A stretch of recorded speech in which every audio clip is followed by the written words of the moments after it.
This is the Concealed Carry Podcast, Season 11, Episode 12. And welcome to the Concealed Carry Podcast, part of the concealedcarry.com network, brought to you by HK. Today is Friday, April 11th, as of the recording of this episode. I am your host, Riley Bowman, joined today by co-host Jacob Paulsen. Howdy, howdy, howdy. And Riley is the wearing, oh crap, what's the word I'm looking for? Sporting. I don't know how I got spawning. You were sporting. I was like, oh, this is getting weird fast. I don't know how that happened.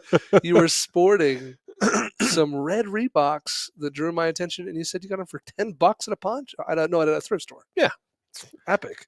Love it. I like a good deal. And these Yeah. were brand new. Like, you could tell they were brand new because like they were already worn by the time you would have seen them, because I had jogged in them a couple of times and stuff. But Look sharp. the texture on the bottom of the sole, the outsole, like, yeah, the tread was the little nubbies. brand new. Love it. I'm like, these are brand new shoes, like Killer. $10. Can't beat that. Yeah, I'm jealous. And they're comfy and they have good traction, all that. You know, what's not Yeah. to love? Yeah. Jacob's the guy who has replaced me with his new best friend, Pat GPT. Replaced. I mean, but Chat and I are friends. We talk. I mean, You know? just a moment ago, as we were getting ready for the podcast, I don't even remember what it was now, but we were talking about something in question, and Jacob's like, "Oh, let me just ask Chat GPT," and he whips out his phone and asks the question. The Chat GPT. But you can't trust him. No, that's the funny thing. Like, as a friend, it always aims to please. It always makes you feel good. But it will lie to make you feel better. That's exactly right. Yeah, it'll make crap up. You're living in a make believe world. Absolutely. Here. Yeah, it's like, Jacob will feel better if we tell him what he wants to hear. So let's just make this up for him. The funny thing is, he was telling me about an image he wanted it to generate, and it 2 times gave him completely the wrong thing. Right. And then finally on the third try, it's like, "Oh, you're right. We haven't been giving you what you asked for. Right. Here's the correct thing." Right. All I said was, "You're not following my instructions." And it's like, "Oh, our bad. We're on it now. Here's what you actually asked for." And I was like, "Oh, yes, exactly. Thank you." So what I'm learning, like, and this is a pattern I've seen a couple of times now, is it's a friend, but one that you must call out. Yes. To get an honest, truthful answer. It's a pathological lying friend who really cares about you. Okay, so I think, but lies to your face. I think you have some problems you need to work through with your choice of friends. But anyway, today's episode, glad to be with you all. We're going to talk about defending the driveway, self-defense lessons from the last 30 days. This became a topic because Jacob he just happened to notice there was a bunch of these stories, boom, boom, boom, back to back. Like one weekend, there was like 2 or 3 of them. Yeah. That were all very similar, occurring in people's driveways, usually involving a vehicle. Actually, I think they all involve a vehicle in some fashion. Some respect, yeah. And in some cases, it doesn't appear that the vehicle itself was the target. Many of the other cases, it was the target. But we're going to talk about and break down those lessons, things that we can learn from these 8 incidents from the last 30 days. Kind of crazy. And there's probably more that we just didn't even see or come across, because this kind of stuff happens every day across the country. Well, and we've discussed probably 250 stories like this on previous podcast episodes. Easily. And they tend to be a pattern. They tend to be the kind of thing like, oh, here's another one of these kind of thing. But then when I saw so many kind of in a short period of time, in fact, when the first 2 came across my desk, we were like almost like a day apart from each other. I wrote an article on concealedcarry.com called driveway shoot, a tale of 2 driveway shootings or something like that. And then I hit publish on that, and then the next day I found 2 more. And I'm like, what's going on? And then another one, and then another one. And so anyway, it's like, okay, this is a thing. Yeah. It's like, we know that, well, we got to do some sponsor messages. It's very easy to jump right into this, but what makes doing this podcast possible is your support of us and sponsors. Today's first episode sponsor is actually CCW Safe. In fact, we're going to go ahead and count this episode essentially. Like, we try to do 1 episode per month as a justified saves episode or defensive gun use related episode. We break down, and share multiple defensive stories. And that's essentially what we're doing today. Yeah. So we're going to count that thematic today as being our justified saves episode for the month. And CCW Safe historically not because they necessarily asked us to, but it just makes sense. They are our sponsor of Justified Saves episodes. So that's our sponsor today, because if you happen to be involved in a situation or incident like what we're going to talk about today, or any other kind of incident, you're going to want CCW Safe backing you up, and they will, in fact, back you up. Like that's the thing. I did a whole episode with their president, Kent Brown, not too long ago, talking about like what sets them apart in terms of the service they provide in the industry for self-defense, legal coverage or protection, or however you want to phrase that. And it's the big thing is they truly back up their members. Yeah.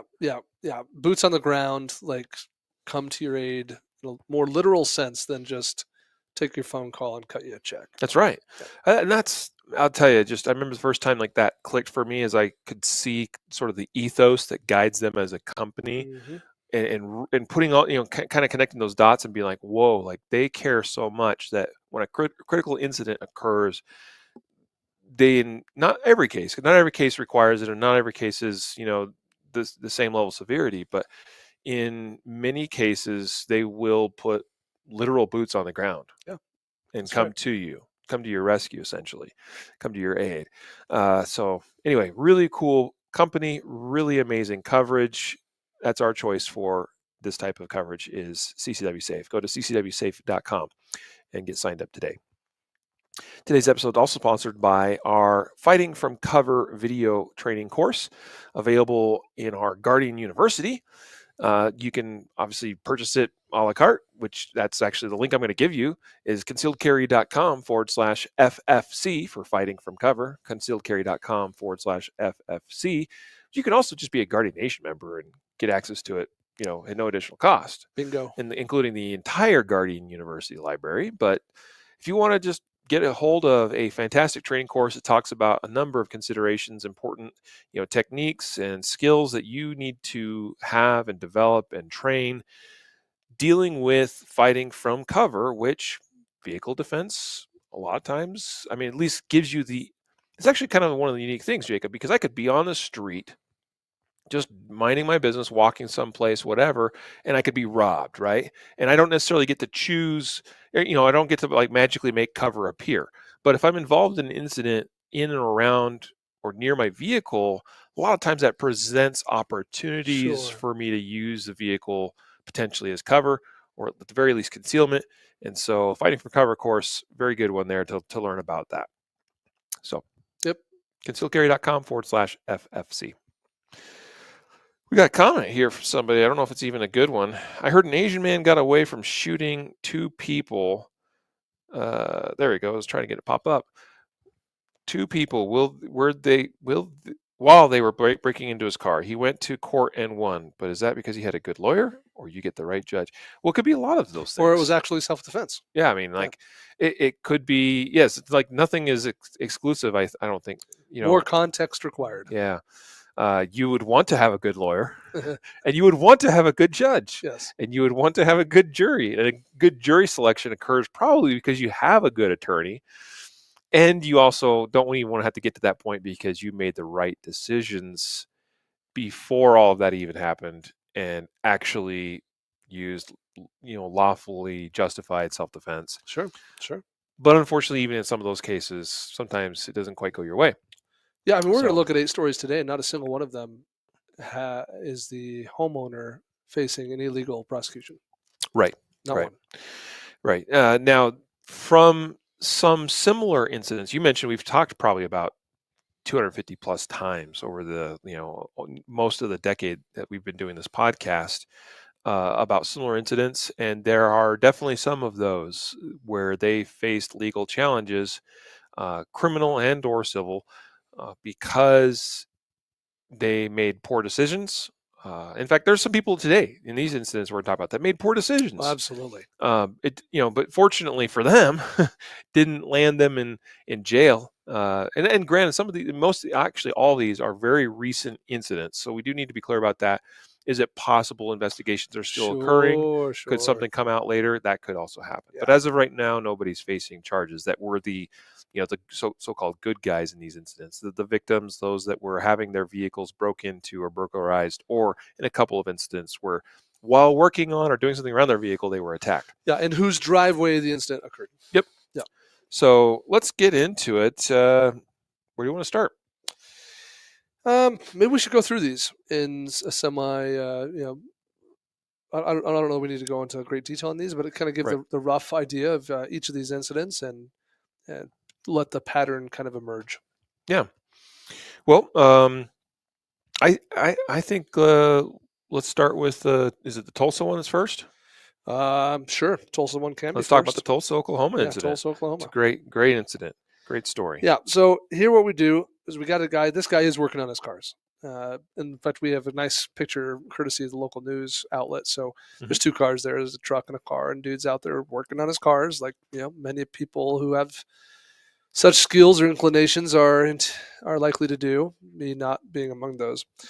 And while he's doing so, some guy who's apparently kind of a known person in the neighborhood attacks him with a baseball bat.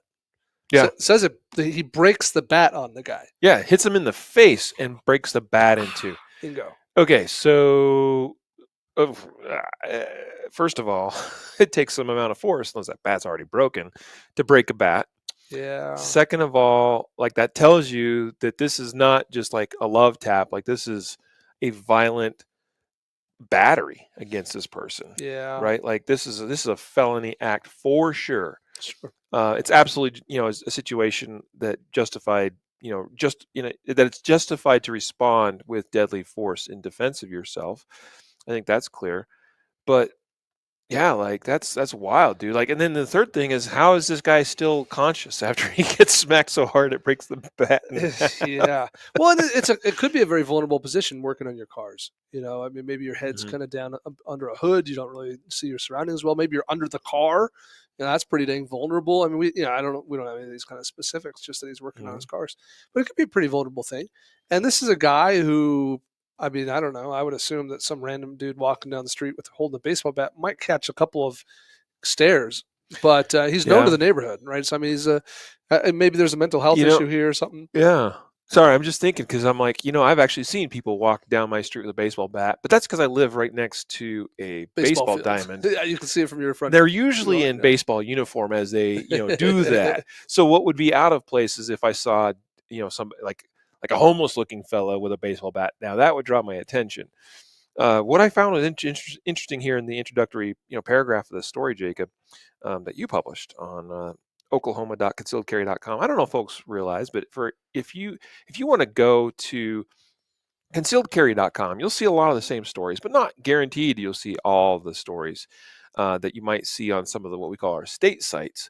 But for whatever state you live in, you instead of putting in like www.concealedcarry.com, you could put your Mhm. state.concealedcarry.com. It'll take you to a more personalized level of a website that's Yep. specific to your state, to your location. So in this case, this was in Oklahoma, so it's oklahoma.concealedcarry.com. And what caught my attention, besides the baseball bat thing, which is interesting, is this man was familiar in the neighborhood, according to the victim. The victim had previously shown kindness to this Says he individual. bought him dinner a couple days before. Like that's wild. Now it tells you there's probably something mental going on with the It says he's homeless and he has mental health yeah. problems. I'm reading one of the sources. Yeah. Right. But then as he was getting ready to hit this guy in the face with a baseball bat, he says, "I'm going to teach you a lesson." It's just, yeah, something's not adding up there. But if this person's mentally unstable, it Sure. starts to make a little more Sure. sense. But you don't typically smash somebody across the face that just bought you dinner 2 days before or something. Yeah, dicey. So it says he retrieves his gun. Yeah. Presumably, it's not that far away. Because I mean, just for a second, let's paint a picture. Let's say your gun's in the house. You got to run into the house, grab the gun, then you come running back out and shoot the guy because he hit you with the baseball bat before you went into the house. Right. I'd say there we have a legal problem. But let's say the gun is in the car, in the glove box, in the console, in your pants, whatever the thing is, and someone's hitting you, breaking baseball bats over your face, and you grab the gun and shoot. More justified, right? Right. But so no, we shoot the homeless, mentally challenged, health illness person, and they apparently wander off and collapse in the neighbor's yard. Yeah. And succumbs to his injuries. Yes, ultimately. So, but again, this is one of those. fascinating incidents because you know the individual somewhat. You've bought him dinner, so you've had some kind of like direct personal relation with him at some point. It's not usually the type of person you go, "Oh, I'm in danger," No, you know? no. Yeah, So you assume that, hey, so even though he is it's a wandering good around with a deed, baseball bat in his hand, you're probably like, "Oh, that's just, Yeah. what's his bucket?" And he's kind of weird, but next thing you know, you turn your back and you're smacked. Two other weird things about this one. The first one is he talked about trying to render aid. Mhm.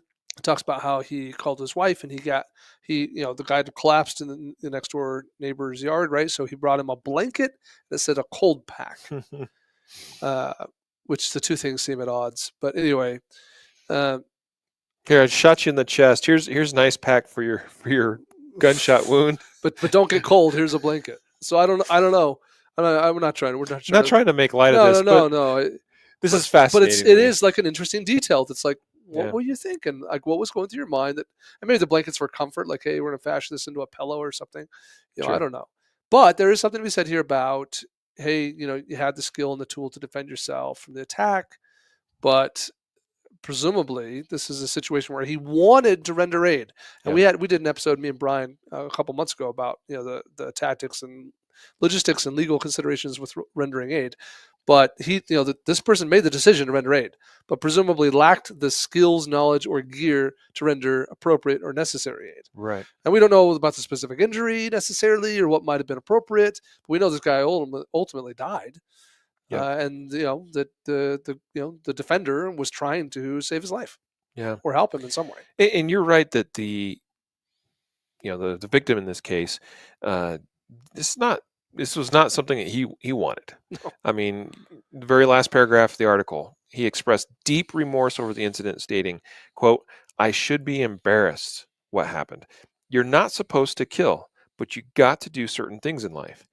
Anybody who thinks I enjoy it, they are dead wrong." Yeah, End quote. yeah. So he felt real bad. Here's the other weird one on this incident Hmm. that's worth calling out. We don't normally get all these kinds of details, but I'm going to read right from this. This is not in the story on our site, but this is from a different source that we Mm. reference. He says he yelled for someone to call 911. This is the good guy. Then he ran into the house and called his wife. Quote, told her I loved her. Told her I probably won't be home tonight, if ever, because I don't know what's going to go on, but I did what I had to do. Yeah. So, and I suspect that he's thinking this because today's current climate in the country, I'd like to think it's improving somewhat, but for a while now, there's been a string of incidents, officer involved and non-officer involved, where people have defended themselves and then find a lot of political pressure in some cases. And I don't know if like race plays a part in this at all. I don't know what the race of these two gentlemen are, but unfortunately, like as it is, like that's something that has played a role in some other incidents where there becomes political pressure for somebody to get arrested or be charged because of certain circumstances of self-defense incidents, especially where race is involved. Either way, this guy, like, he's like, I don't know if I'm gonna ever be home, wife. Yeah, I mean, I find this unfortunate because I am not ignorant of the reality that sometimes there is persecution that's associated with prosecution. Yep. People who are legitimately innocent, didn't do anything wrong, that do get persecuted by the legal system, and not to mention the social system. So I'm not ignorant of that. I'm aware it happens. However, it is not a majority of the time. Correct. It is an outlier when it happens. The majority of the time, the system acts accordingly and appropriately. Yeah. And that was not the perspective of this individual. His perspective was in my opinion, wrong. Like he Yeah. did not have a strong grasp of the likely outcome of this. That doesn't mean you don't take precautions and do all the smart things that we talk about and teach, etc.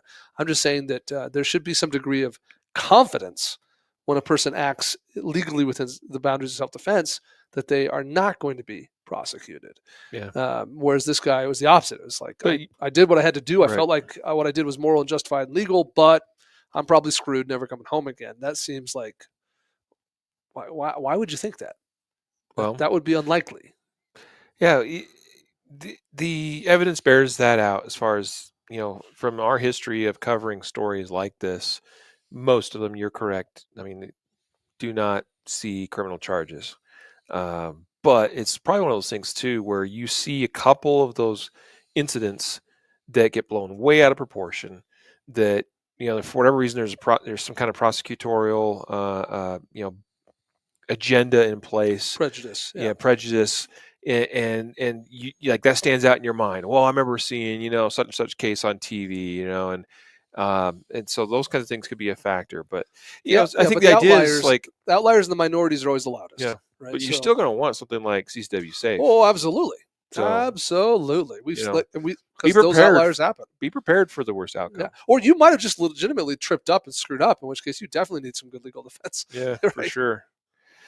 So that's that story. If we spend as much time on all of these like as we That do, one's probably the that's a good biggest one. one. That's Yeah. the most interesting. And actually, I Yeah. thought that was the first, but turns out there's actually this one in East Baton Rouge, Louisiana, that was really the first one on our list.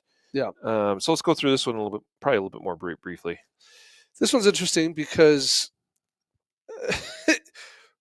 there's like a gang factor here. So okay, so this guy, a couple people are bad dudes are breaking into cars in the driveway. This guy somehow gathers some buddies, and this is like 1 a.m. or something, right? Like 1 a.m. in the morning. But it says the good guy, the homeowner, somehow it says him and two others. So maybe they're like roommates. I don't know. Mhm. But the three of Sure. these dudes, like, hey, there's dudes breaking into cars in the driveway. Like, let's go get them, kind of thing. But by the time they get organized and get out the door armed, the bad guys have moved on. They've worked toward the end of the block, and so they effectively follow these dudes down the road. And when the bad guys realize someone's following them, etc., like, oh crap, looks like, well, who are these three guys behind us, kind of thing, they fire the first shots at the good guys, the three good guys, and one of the good guys is hit in the arm, non-life-threatening injury, survives, etc. But all the bad guys, at least two, there's just a plural, so Mhm. at least two bad guys are at large, never found as of the writing of the article. Yeah, like I get the sense they just don't even have any idea who they are. Yeah. So it's probably just going to be what it's going to be. Yeah. This sounds very. I mean, other than like the unique thing to this one is vehicle owner recruits two people, and it seems likely they're probably in the home. Probably. They live there or Yeah. whatever as well. But like, hey, let's go out and get these guys. Yeah. Like that's a little bit kind of unusual. I haven't seen that quite so often. And we're going to follow them and track them down and whatever. I don't know. Are we tackling these people, or are we just like on the phone with 911 giving them a description? I'm not. It's unclear. That part's not as unusual. We've covered other stories that did similar things, and they almost always these kinds of situations, they've I shouldn't say almost always, but they frequently end up not being in the favor of the victims, the good guys, because sometimes the good guys become bad guys by using force when they shouldn't, and by that I mean like they shoot at burglars or vehicle thieves as they are leaving, as they're driving away in the vehicle they just stole. Like we had an incident here in Denver not that long ago. It always stands out in my mind, partly because the owner went out with an AR-15 and engaged as the thieves left in the vehicle they had just stolen. Shoots as they are it shoots at them as they are driving away and kills one of the occupants of that vehicle. He faced charges for that. Yeah. I mean, So that's just it. Like, we could tweak this story in lots of ways. I mean, let's just say you didn't go outside of the house at all. The three good guys just stayed home. Okay, well, no one gets shot in that scenario. Yep. But maybe some cars get broken into. But otherwise, the outcome is no different. Still got three guys at large. Okay, well, let's say that following down the street, let's say the good guys have been the first ones to fire the shot. Now we have a serious problem. Now we have aggravated assault with a deadly weapon or felony probably aggravated assault with a deadly weapon, most likely. So that's criminal charges. Yep. You're in big trouble.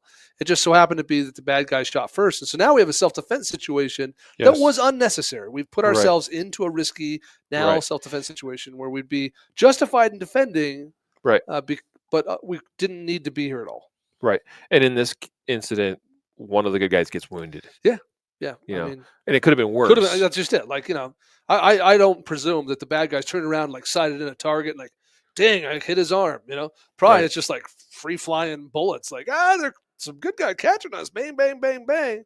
Well, in that case, Right. you just got the luck of the draw that it hit you in the arm, Right. as opposed to the forehead or the Right. chest or something else. Now we're not here necessarily to say that like it's certainly you're within your right to confront somebody that's trying to break in to or steal your vehicle.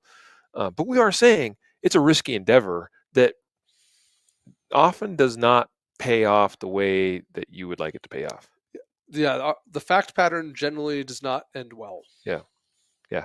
So, there's been a couple of times, even just not too long ago. Fortunately, it was a nothing sandwich, but I heard some noise outside, and thought, hmm, what could that be? It's late. It was like 11:30 p.m. I'm not going outside. I'm peering out my window between the blinds. Like I'm like, and not only that, I'm like being careful about how I do that, and I'm making sure that there's no light backlighting me. Like I don't want to draw any attention to me whatsoever. Looking outside, seeing what there is to see. Didn't Sure. appear there was any, and actually I ascertained that it was my neighbor who had gone out to his vehicle late at night, probably to retrieve something, and then had shut the door. But the noise was just enough to catch my attention. So it was no big deal. But Yeah. like that's my point is like I'm gonna stay where it's safe for me to stay, and I'm not going out confronting dudes messing with my vehicle. Well, I think that we have to look at other means of deterrence too, right? So, you know what's really cheap, like motion activated floodlights.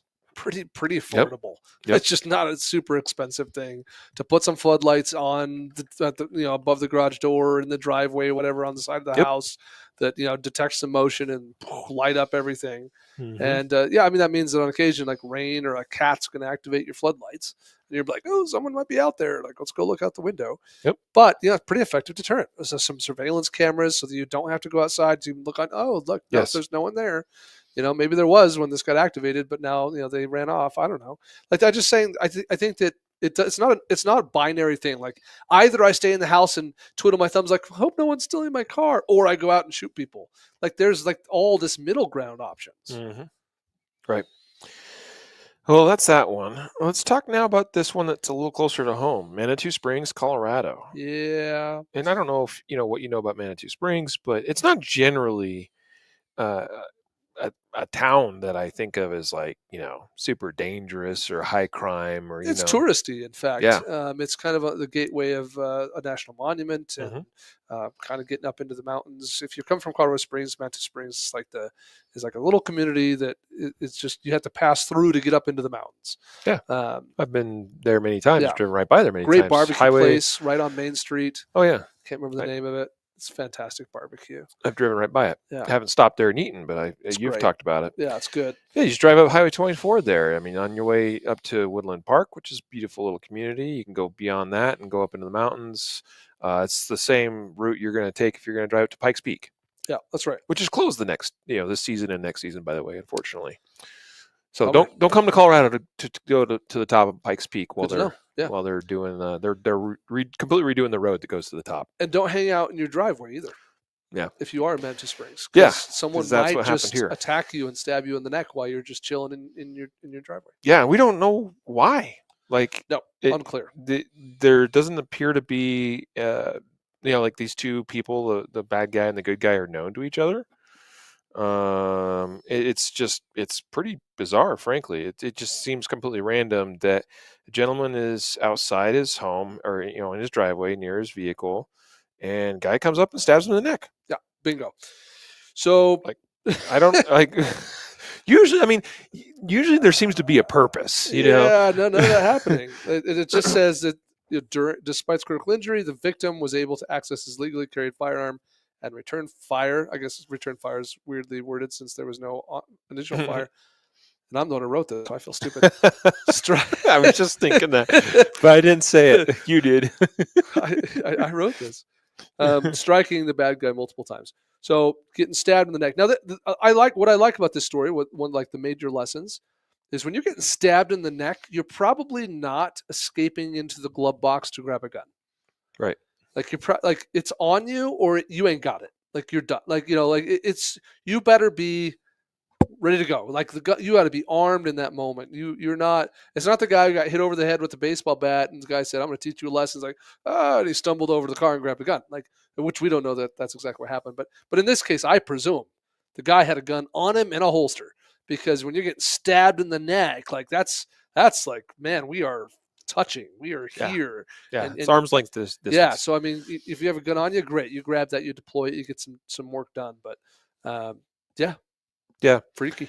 That's, I mean, yeah, it is freaky because again, we just don't even know why this happened. I mean, it's one of those things that makes you want to ask the question, well, why? What drove this to happen? And we just don't know. But what we do know is it happened. The And approach this, is another interesting thing, right? Like, does this guy like get out of a cab and like, hi, how are you? Here's my knife. Stab, stab. Was he hiding in a bush and he jumped out? right. Did he walk down the road holding some kitchen knife? And it took him. He was in view for 2 minutes before he eventually walked into your driveway and stabbed you. So, some situational awareness, potential questions there too. Yeah. Fortunately, victim is expected to survive and recover. And then the same is uh, or no, the other guy, and the guy, that's right. He succumbed to his injuries, didn't he? Yes, he did. Yeah. And he said multiple shots. Yep. So Multiple times he yeah, shot and him. probably from relatively close distance. Yeah. But it's been ruled. I mean, this one seems to be one that's very clear. The police department has issued statement saying he will not face any charges. And it does seem to be pretty clear. I mean, like when you have a guy just randomly come up in your driveway and stab you in the neck with a knife and you shoot him and kill him, like generally we don't have too many questions to ask about that. So, kudos to this guy for maybe, did he miss an opportunity somewhere where he could have been more observant or aware? I don't know. We just don't know that. But kudos to him for being able to fight back and defend himself in the midst of probably incredible pressure. I mean, being stabbed in the neck is not. Yeah, and now to be real, like you, it's not unusual for people to get stabbed and not realize that they've been stabbed. Sure, You and know, and some a stabbings lot, are like you might live another 30 seconds, and other ones are like, yeah, that could heal on its own. but generally getting stabbed in the neck is, not a good thing. Yeah, It's it could be pretty real pretty bad. I risky. mean, you got So the biggest artery in the body right there. Yeah, coming right down the center. So I mean, yeah, yeah. it could be real bad. So anyway, that's that story, and again, that was kind of close to home, so Yep. that's pretty Yep. pretty interesting and wild. We're going to the shooting central capital of America now, Yes, Chicago. yeah, it's on the I south actually side don't know even. that. I just I perceive that there's a lot of It's freaking shootings in lots of Chicago. incidents there. Yeah. I don't think is quite the winners being the most, having the most murders necessarily or anything like that. That I believe is Jackson, Mississippi. Is that like per 100,000 people, or is that total Yes, volume? correct. Okay. Yeah, Yeah, like because on a per capita basis, I think sure. Jackson, Mississippi and St. Louis are like right there, like probably neck and neck 1 and 2. Detroit's pretty high up on the list. Chicago is high up on the list, but anyway, yes. Yeah, I'm happy to stick to the tourist areas, get my hot dog, get my pizza, get out of Dodge.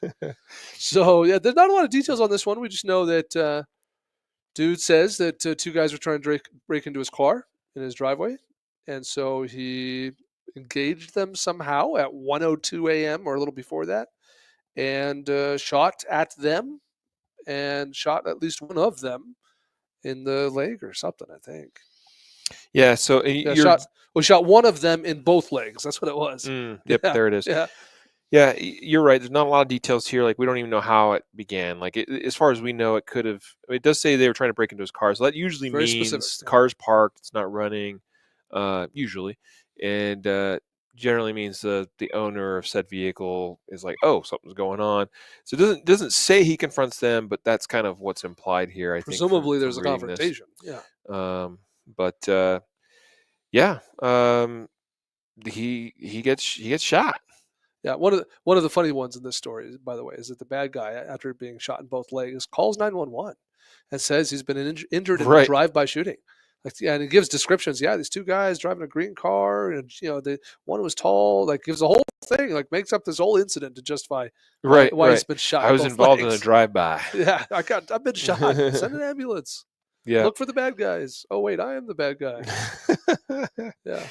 Yeah, it's important, so I think the big lesson that I take from this one, Jacob, is, I mean, again, maybe something could have been avoided entirely had he not gone out Right. We don't and, know. and gotten involved with this. But here's the other lesson.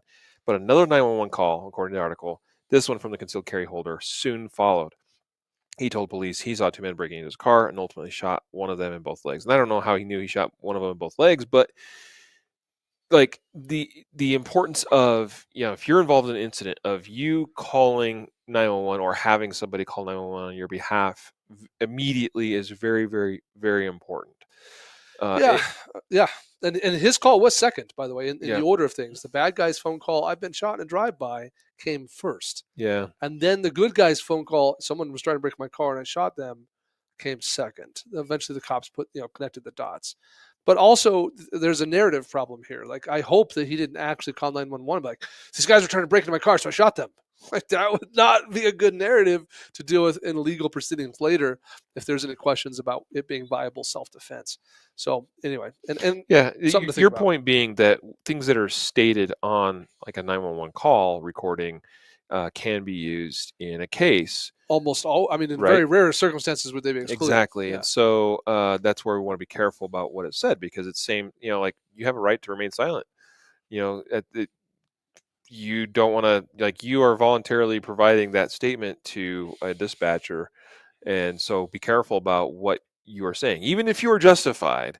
Like, I promise you that in most instances, an attorney, that if they were right there advising you, they'd be like, say this and don't say that, yeah. kind of And, thing. and And this is so, double. Like, you might look, well, then what am I supposed to say? I don't know. I mean, how about I'm a victim.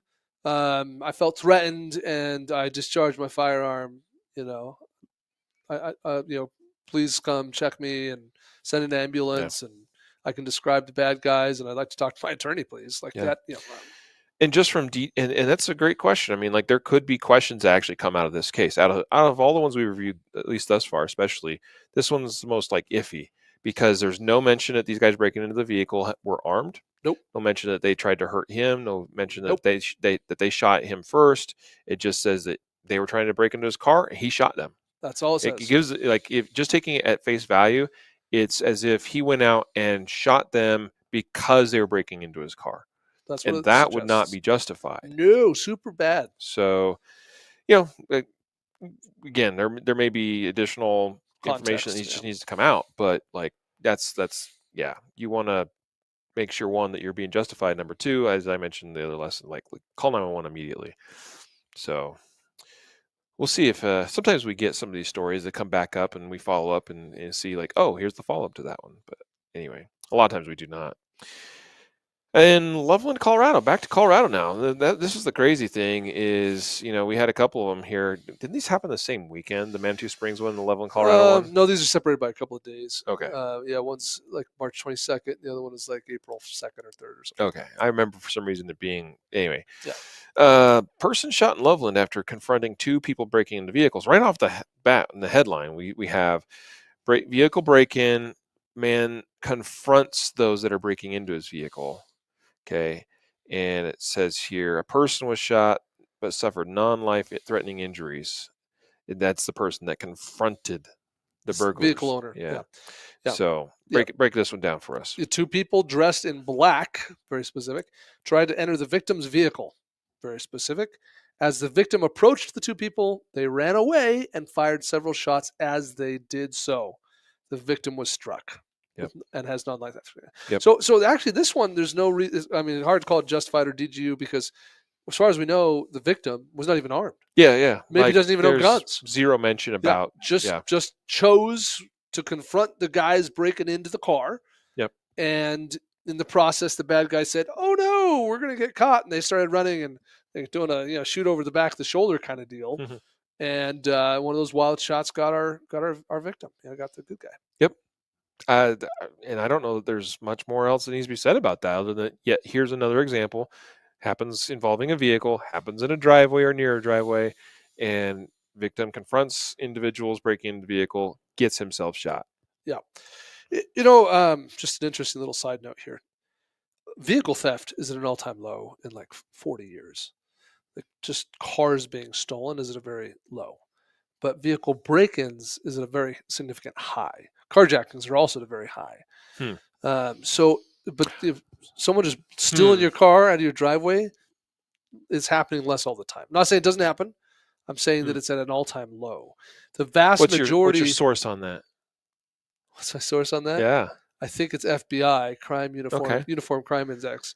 I What I pulled this know data in is like October or something. what I know is like specific to Colorado and the Colorado Front Range is like there's been a rash of car thefts Okay, yeah, in the sure. last couple. Like it's like the those stats have been doing this. Yeah, Um, and that's going to be different places, and also there's going to yeah. be ups and downs. So like you may be speaking from more from a national perspective, That's definitely the data I was and looking at. like in fact they just busted a huge crime ring a couple months ago. Like 30 people involved. Was Nicolas Cage one of them? No, that was like it was an organized crime ring of targeting vehicle thefts, and I don't they I think they were even like trying to like uh, get those vehicles like across the border into Mexico or something. Like it was something Epic. crazy. Sounds Like like a great movie. yeah, it would The be. the takeaway I'm trying to get to, and I guess we can debate if my dad is any good. It's all right. It's all No, good. it's all good. The point I'm trying to make is that a lot of this is just a vehicle break-in, not a vehicle theft. Right. What we see a ton Yes. of is just break into the vehicle, look for valuable stuff, snatch it, and get Yes. out. So you might your security alarm goes off, motion detector goes off, camera thing goes off. Like, oh my gosh, there's people breaking into my car. Like it's possible that they intend to steal the car, which would be really sucky for you. Yep. It's going to mean pain, suffering, paperwork, insurance. No one wants to deal with insurance companies. They are horrible.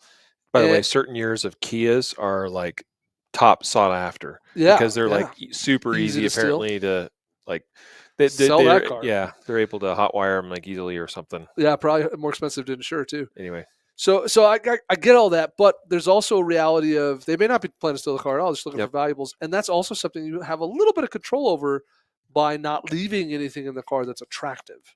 Right. So just another thought here as we're going through all these stories and you're starting to see some patterns emerging. Hmm. One of those patterns is people break into cars and steal valuables. So making that less attractive is helpful. Yes. I know some people, legitimately, I'm not making this up. I would not do this myself. But I know some people who leave their car doors unlocked because they're like, go ahead and like look around. There's nothing valuable in here. And when you're done, like at least this way you won't have to jimmy my lock, break my window. Like, Yeah. Yeah. I don't know if I'm not that I'm guy. not that guy Yeah, either, but no, I was the victim of a car break-in, a couple years ago. Window smashed, and uh, I presume because I had a med kit on the back of the headrest of the vehicle that windows I thought were tinted, darkly enough, and this was at night that you wouldn't be able to just see it, just driving by. But I got the sense that they may have been going by and looking in vehicles with like a flashlight, like, oh, hey, that's interesting, and smashed the window, grabbed and ran, and it was like that fast. So yes, it is unfortunately common, and I didn't hear anything the night that it happened, and even if I had, I would not have gone out there and tried to confront them or anything, and it would have been done and over with by the time I got my sure, fat butt out of bed anyway. sure. But yeah, so confronting though in these kind of situations, as we are learning thus far, is a pretty risky endeavor. Again, yet again. All right, here's another interesting one. Los Yeah. Angeles, California.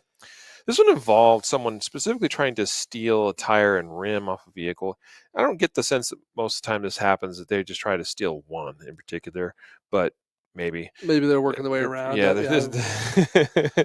But I mean, first off, if you got fancy rims, you're going to be a bigger target for this, right? Oh, Like, for sure. like no one wants to steal the stock rims. Probably they're less likely to want to steal the stock rims off of my Tacoma. Yep.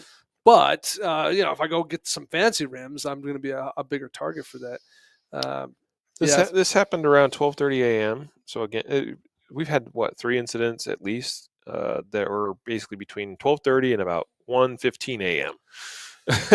criminals are rarely early morning or daytime people. But it does happen. It happens. But yes, this is. In fact, Yes, home invasions are way more common during daytime yeah, hours. I But agree with anyway, that. Officers. Oh yeah, so guy confronted the guy. Another man trying to steal rim and tire off his vehicle, and he gets shot. The responding officers are responding to a man being shot. He has a gunshot wound. Apparently, he's going to pull through that okay, but according to victims, or according to the victim, he reported seeing a vehicle approach his wife's vehicle. He went outside to investigate. He found the male suspect trying to steal a tire and rim from the vehicle. The victim screamed, and I like this detail. The victim screamed, Ah, someone's stealing the tire. probably cussed at him, said, "Get the heck out of here," kind of thing. And the suspect shot him just like that. Yeah. Odds are pretty good. Like if I was a criminal, I'm thinking out loud, like just brainstorming. If I planned on going and stealing stuff out of cars and stuff, or conducting other illegal activity at 1 a.m., I think I'd have a gun on me. Yeah. Yeah. Yep. Probably a good idea. Yeah. Yep. And not that this is advice for criminals. This was one of the few instances today. I mean, so far out of things we've covered, the bad guys either got shot and therefore got nabbed, or died, or they escaped, and we just don't even know who they are. This is one where the bad guy didn't get shot, but he did get caught. He got arrested by police. Yeah, so he's in trouble. Anyway, now we're going to Texas. Yep. All right, Spring, Texas, which I think is in the Houston area. Yeah, just north of there, I believe. Yeah. So 17-year-old gets shot during an attempted car burglary. So the homeowner sees two people breaking into their vehicle and fired. This is very specific and makes this one quite unique. Fired a warning shot from the bedroom window. Mm-hmm. The suspects fled on foot, shot back at the homeowner. Homeowner was not injured. However, the 17-year-old boy later appeared at a nearby hospital with a gunshot wound. So the homeowner apparently was successful with at least one of the shots he fired from the bedroom window, which is a little confusing to me because it specifies warning shot, and yet and it doesn't mention any of those shots that he fired. No, but yet the car thief got shot. So either we really suck at our warning shot, or we just told cops it was a warning shot, but it's really not what was going on. Or maybe we had a warning shot and then some other shots. There's another possibility here. There were two suspects, and presumably one of them fired shots. That suspect may have hit his buddy. That's always a good point. Another possibility. Bad guys aren't generally, especially in these kind of situations where we've covered a couple of these stories now where they are firing as they're fleeing. They don't generally care what or who they hit. It's criminal suppressive fire. Yeah, exactly. Yeah. So CSF. Fire in direction of, homeowner or vehicle owner that's trying to stop me, and whatever I hit, be darned. So in this case, yes, 17-year-old kid shows up at hospital with a gunshot wound. They're able to put things together and go, oh, that's from this incident. Yeah. Yeah. But how crazy this idea that very rarely have we seen this one. Maybe it's happened before and I just don't remember, but the idea of I'm not going to go outside the home to confront these dudes. I'm going to stay in a position of strength. I'm going to just open this window with my gun and be like, what are y'all doing? And pop off a warning shot. Bang, I'm armed. Get off my car, dude. Yeah. It doesn't mention that there was anything that led to him firing that warning shot, meaning that it just says we don't know if it was provoked. Right. Like that they didn't fire at him first. Like he just fired a warning shot from his bedroom window. Yeah, I mean, if you see on the camera some dudes are breaking into my car, oh crap, and you run open the window and grab your gun and fire a shot off in the air and be like, get away from my car. As far as I'm concerned, that's criminal. Yeah, agreed. Like it or not, that I think the law would suggest that that's a criminal act and you're liable for some jail time and stuff. I mean, you could see a charge like a reckless endangerment, Yeah, absolutely. So things of that nature. Yeah. Yeah, that's an interesting one. We got one more here, and we're getting close to time on the podcast for today. But this last one's in North Memphis, Tennessee. 2 injured after car theft and a shootout. It says here 2 people were left injured after a car theft turned into a shootout. Officers responded regarding an ag assault. Okay, firearms discharged. Male victim suffering from gunshot wounds found lying on the porch in the 200 block of this street. Anyway, screaming for help. Yeah, nice little detail there. And then it says that he went into the home and collapsed at the front door. The woman who lives there says she does not know the man. So we don't get a lot of details of how the engagement took place. Only what we really know here simply is that good guys and bad guys both seem to have been shot. Mm-hmm. And yeah. Yep. Well, it says that it started when he went to his girlfriend's house. His car was running while he was standing outside. That's when an Oh, okay. unknown More suspect details is here. accused of getting into his car and driving away. So he's left his vehicle running. Like that became the target. It was, hey, running vehicle, easy theft. So just happens to be wrong place, wrong time. Meaning that a criminal is there close enough to be like, oh, that's a running car. I'm going to go take it. That's a freebie. Yep. And so it says that the man started to chase his vehicle that's now been stolen. The suspect fired shots at him from the vehicle. The victim returned gunfire, striking the suspect several times. That's impressive, especially since that suspect's inside the vehicle. It's harder than people realize. A lot of times they hit targets inside vehicles, as we know from doing a video course about that.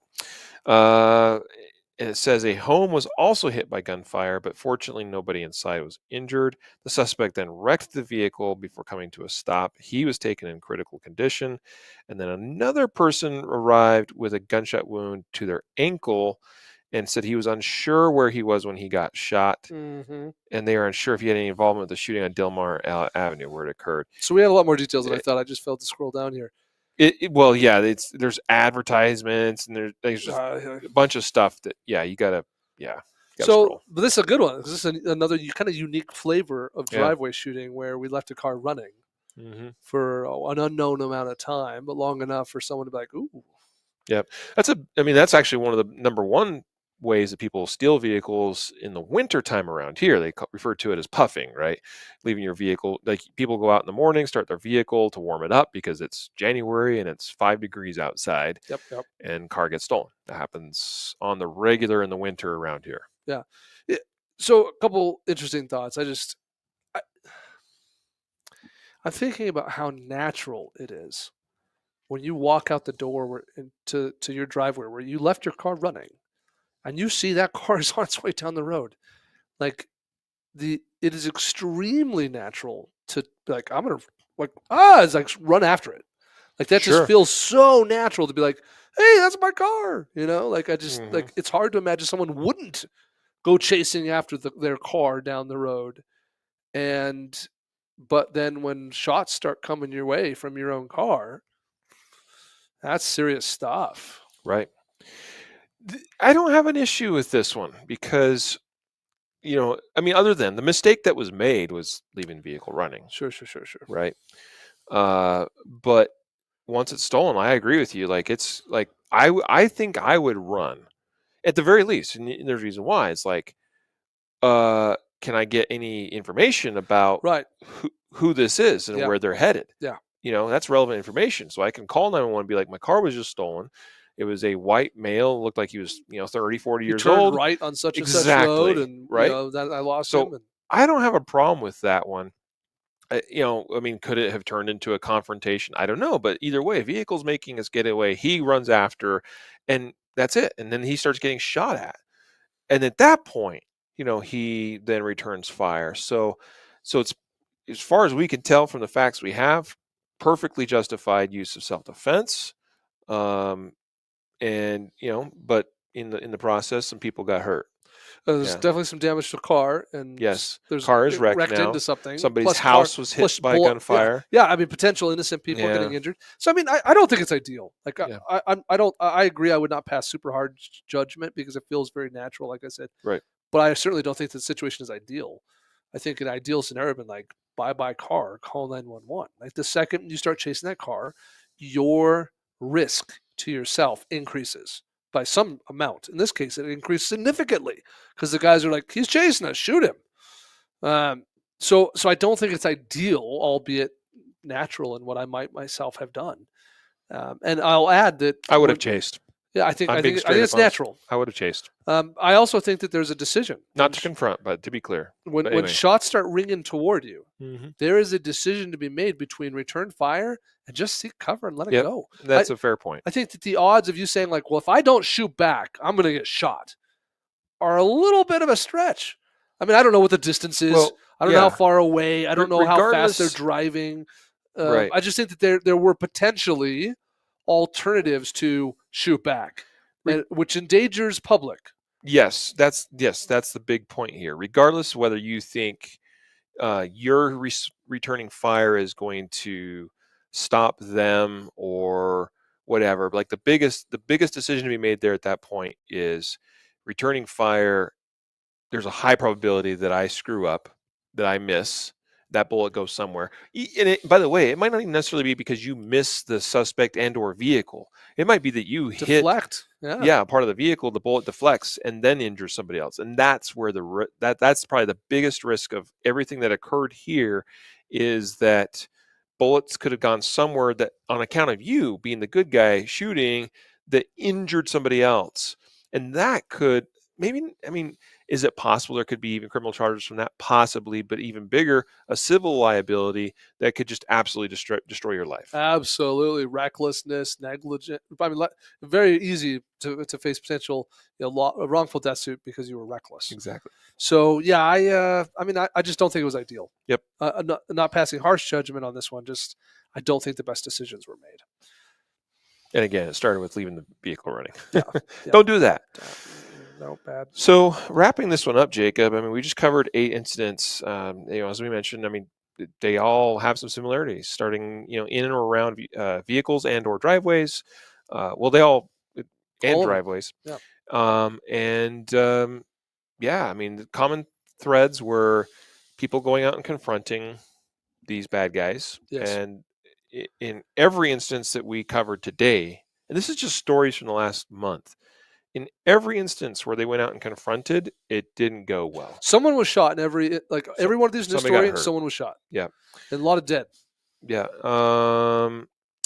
There was 2 incidences where I don't know what else they would have done. I mean, one man was, approached and stabbed in his neck. One man was approached by somebody he knew and likely didn't think anything of and was struck by a baseball bat. Those are probably like the clearest, clean and dry, Yeah, we're not choosing to like, engage. We just happen to be there and get attacked. So they're ambushes. Right. So it's kind of like, okay, in those situations, like, okay, maybe I could be a little bit more aware, paying attention to things, paying attention to cues. There may have been something about, I still think the one where the guy, hits him with a baseball bat is just, that's the Tulsa one, right? Yeah. That one I think is the trickiest situation out of all of these, because I suspect that the victim in that one just had no clue what was coming. Yeah.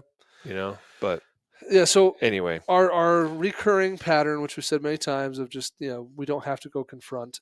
I think we've seen several of these stories where medical aid could have been critical in saving lives. Yeah. Whether it was your own life, I just got stabbed in the neck, or man, this homeless, mentally injured, mentally sick person that I know in our neighborhood, I just shot him. I want to save his life. I'm afraid he's going to bleed out here while we wait for 911. I'd like to do something.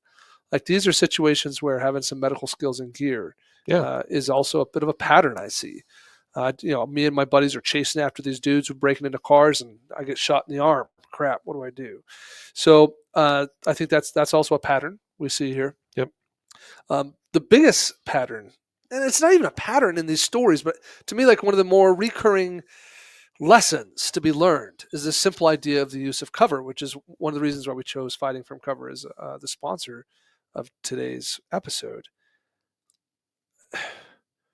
These tend to be environments with a lot of potential concealment and cover. You got the house. There's a house. Anywhere there's a driveway, there's a building. The building is a great potential piece of cover. Staying inside of the door, just working through the door, through a window, like the guy did out of his bedroom window. Several incidents kind of led into the street or down the street, other parked cars, fences, trees, all sorts of potential cover, presumably. People keep getting shot, and I think it's because we're not using proper tactics when we do confront, engage, or defend. Yep. I mean, the point is we should have an attitude of always, we want the best outcome for ourselves and our families possible in every situation. Yeah. And so if you are already in a place where you are relatively safe and protected, you should stay there. If you're not, then you do the best you can and make sure you understand the law. But in most of these cases, it was situations where it likely started with the vehicle owner inside a home or dwelling and choosing to go out to confront or try to prevent the theft or stealing or burglarization of their property. And it just isn't worth it because I mean, if you truly want the best outcome for you and your family, and I understand, like we don't, like stuff is valuable, or vehicles are valuable. It might be life changing, at least temporarily, for you to have a vehicle stolen that you're like, now what do I do? How do I replace that? I don't have the money for it. I had insurance, but it was liability only. And so, vehicle's just not covered. Like it's gone. I get that. Like that's a major problem for most people for sure. Uh, but that honestly you have to be big picture thinkers here. That's a temporary setback for you.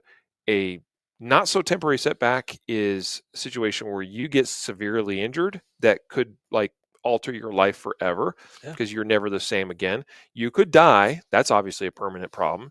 You could make the wrong decisions in the moment, which is not uncommon, especially when people are just reacting and they haven't thought ahead of time. They don't know what to do, or they're just so flustered they just make the wrong decision, and now all of a sudden you have legal or other financial liability things that are not a temporary problem but a major like lifelong type problem. So these are the kinds of things we need to be considering about when we're talking about such situations. So hope But it's helpful for you. yeah, my last thought is just risk mitigation. Yep. We talked really about the floodlights, cameras, making sure we don't have valuables left in the car, things like that. So, Yep. consider your situation, your home, your layout, your vehicles, whatever, and how might you mitigate the risk of being a victim of these crimes. Well said. With that, let's wrap it up. Today's episode sponsored by CCW Safe. CCWSafe.com is the link to go to. And our Fighting from Cover course, which has been referenced a couple times just a few minutes ago by Jacob. You can go to concealedcarry.com/FFC. And we hope that you'll consider doing one or both of those things. Until next time, a reminder to train right, train often, and train safe so you can Fight hard, fight fast, and fight true. take care, everyone.